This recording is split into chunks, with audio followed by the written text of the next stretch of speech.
Terima kasih pemirsa, Anda masih bersama kami di Presisi Utama. Polresta Bogor Kota berhasil mengungkap kasus pembunuhan seorang wanita di salah satu kamar apartemen di Bogor, Jawa Barat. Pelaku pembunuhan merupakan teman dekat korban dan sudah merencanakan aksinya untuk menghabisi nyawa korban. Satreskrim Polresta Bogor Kota berhasil menangkap pria berinisial D, tersangka pembunuhan seorang wanita di salah satu kamar apartemen yang berada di wilayah Bogor, Jawa Barat. D diketahui merupakan teman dekat korban.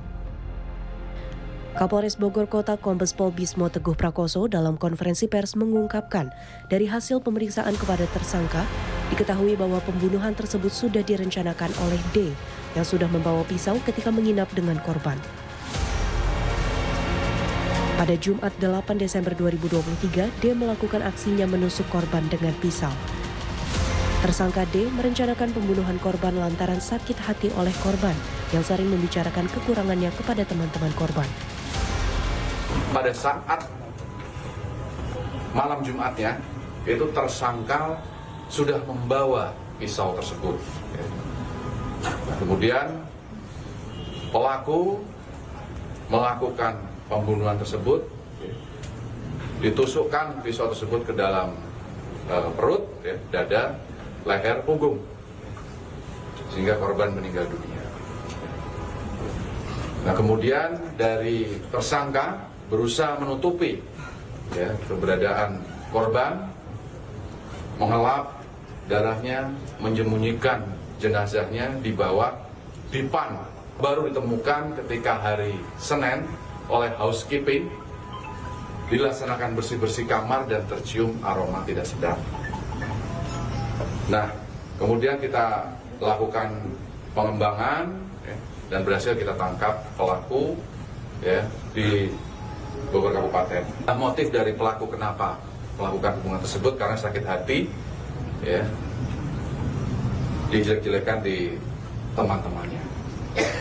Nah, untuk tersangka dengan korban ini sudah menjalin hubungan selama 1 tahun. Kasat Reskrim Polresta Bogor Kota Kompol Lutfi Olot Gigantara dalam wawancara via Zoom menjelaskan kronologis pengungkapan kasus ini. Ini berawal adanya laporan penemuan jasad pada hari Senin tanggal 11 Desember 2023, tepatnya pukul 12.30. Seketika itu kami dari Polres Bogor Kota segera melaksanakan olah TKP dan melakukan serangkaian tindakan penyelidikan, sehingga kami berhasil mengungkap salah satu identitas pelaku dan berhasil kita amankan keesokan harinya pada tanggal 12 Desember, Mbak. Jadi pelaku berinisial D ini berhasil kita tangkap di rumahnya pada tanggal 12 Desember. Sesaat jadi kejadian ini terjadi pada malam Jumat ya, Mbak, malam Jumat. Kemudian dia berhasil melakukan penusukan dan memang sudah direncanakan. Adanya tusukan ini ada 6 tusukan yang terjadi pada tubuh korban. Salah satu tusukan mengakibatkan korban meninggal dunia, yaitu tusukan yang ada di pipi tembus ke leher. Selanjutnya korban ini melarikan diri ke arah rumahnya dan membuang barang-barang milik korban dan barang-barang yang menjadi barang bukti seperti pakaian bersifat darah di jembatan searah perjalanan dia pulang. Polresta Bogor Kota akan menertibkan dan menindak tegas jasa penginapan yang tidak menerapkan SOP yang benar. Seperti yang terjadi dalam kasus ini, pelaku melakukan pemesanan hanya melalui media sosial untuk jangka waktu tertentu dilakukan agar kejadian seperti ini tidak terulang kembali. Tim Humas Polresta Bogor Kota melaporkan untuk Polri TV. Selama tahun 2023, Presiden Amerika Serikat Joe Biden berfokus pada kompetisi dengan Tiongkok dan perang di Ukraina. Namun pecahnya perang di Gaza antara Israel dan Hamas justru jadi titik balik kebijakan luar negerinya yang diprediksi akan mempengaruhi nasib pencalonannya kembali sebagai presiden. Selengkapnya dalam liputan VOA berikut ini. Perang di Gaza dan Ukraina yang banjir pertumpahan darah menguji klaim kebijakan luar negeri Presiden AS Joe Biden. American leadership is what holds the world together. American alliance is what keep us, America, safe. American values are what make us a partner that other nations want to work with. Dukungan Biden untuk pemerintah di Kiev mendorong terbentuknya koalisi pro-Ukraina melawan Rusia selama hampir 2 tahun. Namun bantuan tambahan tertahan oleh partai oposisi Republik. Sementara di kawasan Indo-Pasifik, Biden mengelola persaingan ketat dengan Tiongkok dalam bidang teknologi dan pertahanan tanpa terlibat konflik. We've got 4 more bases in the Philippines that we can use. We have helped bring Japan and South Korea together. We hope that we can maintain that.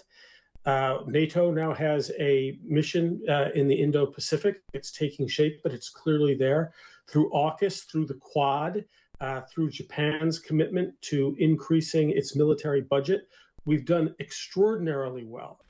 Kepemimpinan AS tampak di sejumlah kawasan. I would expect to see in this last year of this term, us putting our foot down on the accelerator and pushing all these changes even farther forward. Namun dukungan Amerika Serikat terhadap sekutu di kawasan Timur Tengah sedang diawasi dengan ketat, terutama pasca serangan Hamas pada 7 Oktober lalu yang diikuti dengan serangan balasan Israel kepada kelompok Hamas yang masuk dalam kategori kelompok teroris oleh pemerintah Amerika Serikat. Korban sipil terutama anak-anak yang bergelimpangan di jalur Gaza memicu amarah dan mengancam stabilitas, terutama jika proksi Iran seperti Hizbullah di Lebanon terlibat dalam perang tersebut. Perang di Gaza juga jadi beban politik Biden memasuki pemilu AS 2024 mendatang. The public are frankly tired of an activist foreign policy. And so I think what we're seeing is that while the US is sustaining support for all these different things for the moment, that's just going to become harder and harder going forward, and policymakers are going to have to start making choices in the next year or two. Meski isu luar negeri bukan perhatian utama pemilih AS, tapi komunitas Muslim dan Arab di sejumlah negara bagian penentu bersumpah untuk tak memilih Biden atas kebijakan perangnya. In our community, really would rather vote for Mickey Mouse than vote for someone who doesn't see our humanity. Dukungan Biden terhadap Ukraina dan Israel dipandang sebagai ancaman yang akan berujung pada terseretnya Amerika dalam perang di Eropa dan Timur Tengah. Our life was so much better with Trump. Terutama ketika penantang utamanya, mantan Presiden Donald Trump, mengklaim kebijakan luar negerinya yang isolasionis, America First, atau mengutamakan Amerika, yang dikatakan Trump telah menjaga keamanan dan kesejahteraan negara.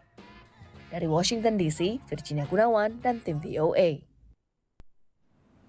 Pemirsa, informasi tadi sekaligus menutup jumpa kita di Presisi Utama hari ini.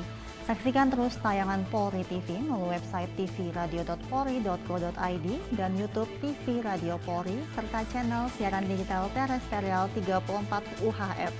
Saya Mentari Detanzil, terima kasih atas perhatian Anda. Selamat malam dan salam presisi.